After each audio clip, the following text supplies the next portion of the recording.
think it expresses the feelings of the overwhelming majority of people in our country and, in fact, throughout the world. And this is what our resolution says, quote, "Whereas every Palestinian life matters, and whereas every Israeli life matters, now therefore be it resolved that the Senate urges an immediate ceasefire to prevent any further loss of life and further escalation of conflict in Israel and the Palestinian territories, and supports diplomatic efforts to resolve the Israeli-Palestinian conflict, to uphold international law, and to protect the human rights of Israelis and Palestinians." And I'd like to thank my colleagues, Senator Warren, Senator Van Hollen, Senator Kaine, Senator Carper, Senator Heinrich, Senator Murphy, Senator Merkley, Senator Ossoff, Senator Leahy, and Senator Markey for co-sponsoring this resolution. I would also like to point out that those of us who are supporting an immediate ceasefire are certainly not alone. We join with nearly the unanimous call from the European Union, with United Nations Secretary General Antonio Guterres, with Pope Francis, and with many others. In other words, all over the world, people are seeing the terrible tragedy that is taking place in the region, and they want an end to it as quickly as possible through a ceasefire. Now, I happen to have read Senator Scott's resolution, and I was particularly struck by one sentence in it on page 2.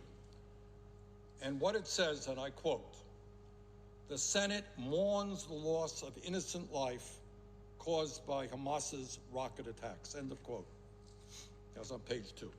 Now, I certainly agree with that. And I think every member of Congress agrees with that. The loss of 12 innocent Israeli lives is, in fact, a tragedy.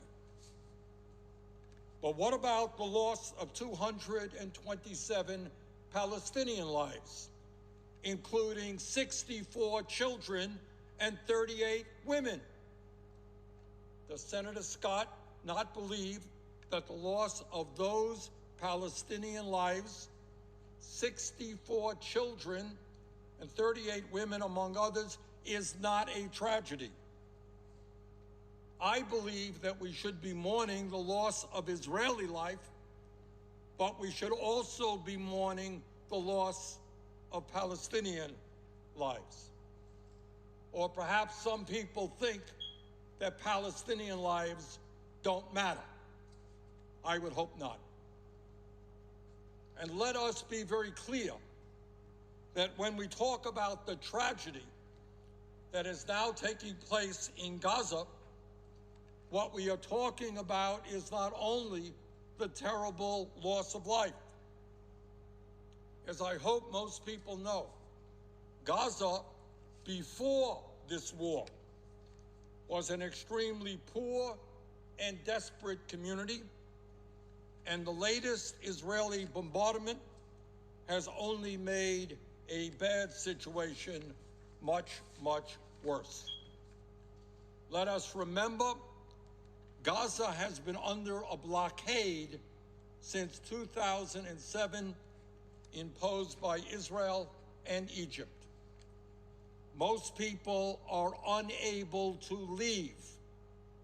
Basic necessities are extremely hard to obtain.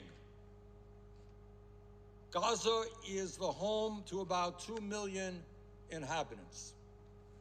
Its population density is among the highest in the world, just a huge amount of people squeezed into a very small area. More than half of the population of Gaza, some 56%, live below the poverty line. 70% of the population is receiving aid, according to estimates by the United Nations. Food rations constitute most of that aid. Unemployment in Gaza is around 45%. 48% of the population is under the age of 18, and 70%, let me repeat, 70% of the young people in Gaza are unemployed with no hope for the future.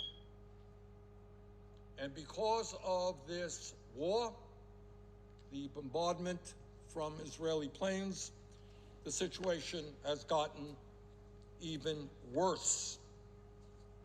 Today's New York Times reports that the Israeli bombardment has, and I quote, this is from the New York Times, damaged 17 hospitals and clinics in Gaza.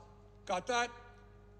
17 hospitals and clinics have been damaged. The bombardment has wrecked its only coronavirus test laboratory, sent fetid wastewater into the streets, and broke water pipes serving at least 800,000 people. Sewage systems inside Gaza have been destroyed. A desalination plant that helped provide fresh water to 250,000 people in the territory is offline. Dozens of schools have been damaged or closed, forcing some 600,000 students to miss classes. Some 72,000 Gazans have been forced to flee their homes, end quote. That's from the New York Times this morning. Perhaps the situation has gotten even worse, I don't know. And I want everybody to think for a moment what it means to be living in a very small territory with dozens and dozens of planes attacking and bombing. What does it mean in particular to the children of Gaza? Jess Ghanem, a professor of psychiatry at the University of California, San Francisco, who specializes in the psychological effects of armed conflict on children, told USA Today, and I quote, "What children in Gaza are exposed to on a regular basis exceeds anything that any children anywhere else in the world experience. There's basically no place to go for these children. They are unable to escape," end of quote.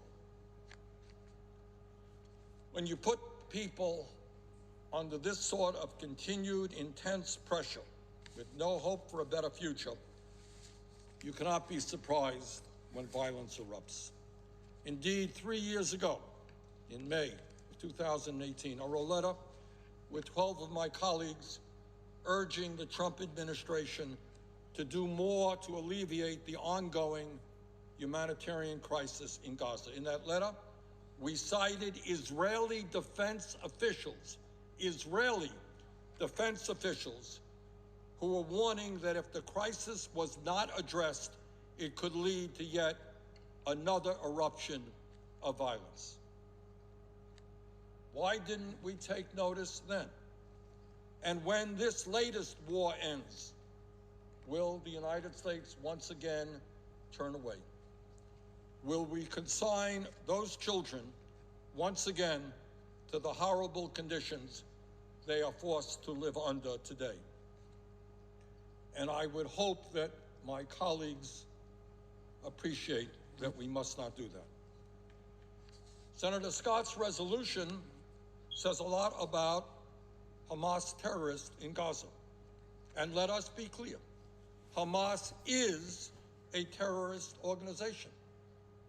It is a corrupt organization, and it is a repressive organization. But here is the irony.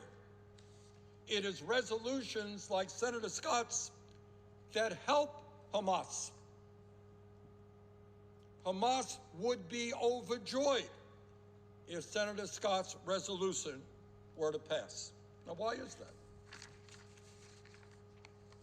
Let us understand that one of Hamas's goals is to show Palestinians that they represent the real resistance to the occupation. Senator Scott's resolution would help them do just that by making this all about Hamas, Hamas, Hamas, Senator Scott is effectively echoing Hamas's own argument that Hamas is the true face of Palestinians' struggle. And I reject that. Because, my friends, day after day, year after year, decade after decade, nonviolent Palestinian activists struggle against the daily violence and harassment of occupation. Violence and harassment subsidized, by the way, with billions of U.S. taxpayer dollars. Let us be very clear. No one is arguing that Israel or any government does not have the right to self-defense and the responsibility to protect its people. We should understand that while Hamas firing rockets into Israeli communities is absolutely unacceptable, today's conflict did not begin with those rockets. It goes much, much deeper. For years, we have seen a deepening Israeli occupation in the West Bank and East Jerusalem and a perpetual blockade on Gaza, all of which makes life increasingly unbearable for the Palestinian people.